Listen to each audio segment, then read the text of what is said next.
Kila mtu anatamani maisha yenye amani na maendeleo, lakini siri ya kuyafikia mara nyingi ipo kwenye namna tunavyosimamia fedha zetu.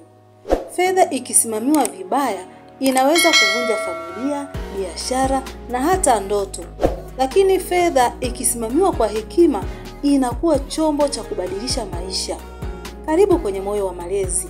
Leo tunazungumzia manufaa makubwa 5 ya usimamizi mzuri wa fedha, tukiyachambua kwa mtazamo wa kitaalamu na wa maisha halisi. Mimi ninaitwa Muhere Madam.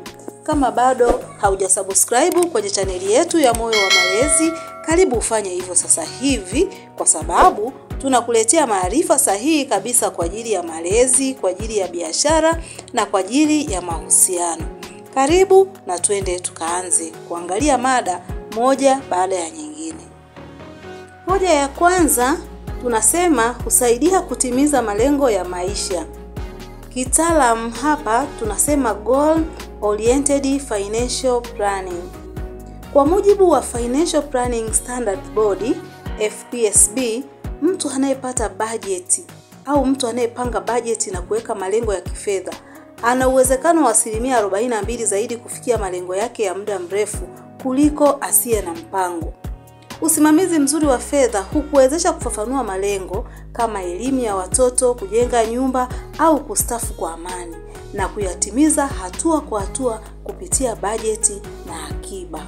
Hoja namba 2, huleta amani ya akili na utulivu wa kifamilia. Kitaalamu tunasema financial stress reduction.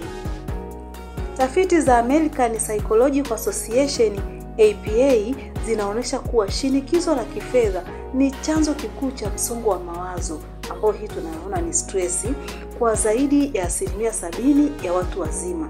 Unapokuwa na usimamizi mzuri wa fedha, kwa mfano bajeti ya kila mwezi na akiba ya dharura, unajiepusha na msongo wa madeni na mizozo ya kifamilia. Amani ya kifedha huleta maelewano nyumbani na afya ya akili. Hoja namba 3, hukuza nidhamu na uwajibikaji. Hapa kitaalamu tunasema financial discipline and accountability. Kwa mujibu wa Harvard Business Review wa mwaka 2021, watu wanaofuata mpango wa matumizi uliopangwa wanajenga financial discipline inayoongeza uwajibikaji binafsi na kuimarisha maamuzi ya kifedha. Nidhamu hii inakuza tabia ya kuhesabu matumizi, kupunguza anasa na kuthamini kila kipato. Mtu mwenye nidhamu ya fedha anakuwa mfano bora wa kuigwa katika familia na jamii kwa ujumla. Hoja namba 4 ni kutoa fursa za uwekezaji na ukuaji wa kiuchumi, ambao kitaalamu hii tunasema wealth building and investment readiness. Tafiti kutoka World Bank, huu utafiti ni wa mwaka 2020, zinaonyesha kuwa kaya zinazopanga bajeti na kuweka akiba zinakuwa na uwezo mara 3 zaidi wa kuwekeza katika miradi yenye tija. Usimamizi mzuri wa fedha hukuwezesha kutenga kipato cha uwekezaji kama kununua hisa, ardhi au kuanzisha biashara ndogo, na hivyo kukuza uchumi wako binafsi na wa uchumi wa familia nzima. Hoja namba 5 tunasema kujenga uhakika wa kesho, ambao hii kitaalamu tunaita financial security and future stability. Kwa mujibu wa OECD, ambao ni Organization for Economic Cooperation and Development, elimu na usimamizi wa fedha ni nguzo kuu ya usalama wa kifedha wa vizazi vijavyo. Unapopanga matumizi, ambao ni kuweka akiba na kujiepusha na madeni yasiyo ya lazima, unaunda msingi wa maisha yenye uhakika wa kifedha, sio tu kwa sasa, bali kwa watoto wako na jamii inayokuangalia. Kumbuka, pesa haijawahi kuwa tatizo.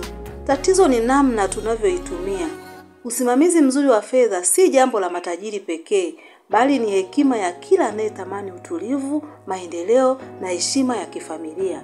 Leo chukua hatua ndogo, andika bajeti yako, punguza matumizi yasiyo ya lazima na weka akiba hata kidogo, kwa sababu kila shilingi unayotunza ni mbegu ya matumaini ya kesho. Hii ni Moyo wa Malezi.